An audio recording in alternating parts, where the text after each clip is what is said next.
نفرتوں کی آگ سے بچا لے، ہمیں باہمی محبت اور خلوص کی دولت عطا فرما، ہماری غلطیوں کو معاف فرما۔ ہم اپنے گناہوں سے توبہ مانگتے ہیں، ہماری توبہ قبول فرما۔ اے ہمارے رب، ہم سے بھول چوک میں جو قصور ہو جائے ان پر گرفت نہ فرما۔ مالک، ہم پر وہ بوجھ نہ ڈال جو تو نے ہم سے پہلے لوگوں پر ڈالے تھے۔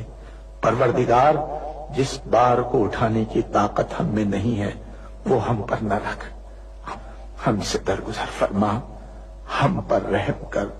تو ہمارا مولا ہے، کافروں کے مقابلے میں ہماری مدد فرما۔ اے اللہ، دشمنوں کے شر سے ہمیں محفوظ رکھ۔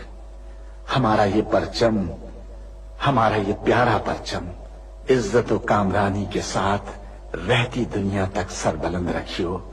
اے اللہ، اپنے رحم و کرم سے اور اپنے فضل سے اس سرزمین پاک کو معدنیات اور قدرتی وسائل سے مالا مال فرما دے۔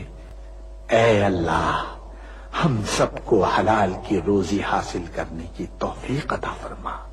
اے اللہ، ہماری سرزمین پاک کو ہر برائی سے پاک کر دے اور ہمارے ملک کو ساری دنیا میں عزت و شوکت عطا فرما دے، اور پاکستان کو صحیح معنی میں اسلام کا مضبوط قلعہ بنا دے۔ ہمیں، ہمارے والدین، ہمارے اہل و عیال اور تمام مومن مسلمان مردوں اور عورتوں کو بخش دے۔ اے اللہ پاک، تو ہماری قبروں میں وحشت کے وقت ایک رفیق عطا فرما دے اور ہمیں قبر کے عذاب سے محفوظ رکھیو۔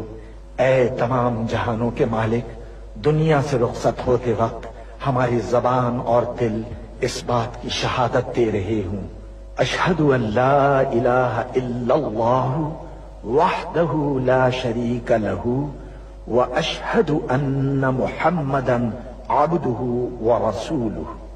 اے تمام جہانوں کے مالک، ہماری دعا قبول فرما لے، آمین یا رب العالمین۔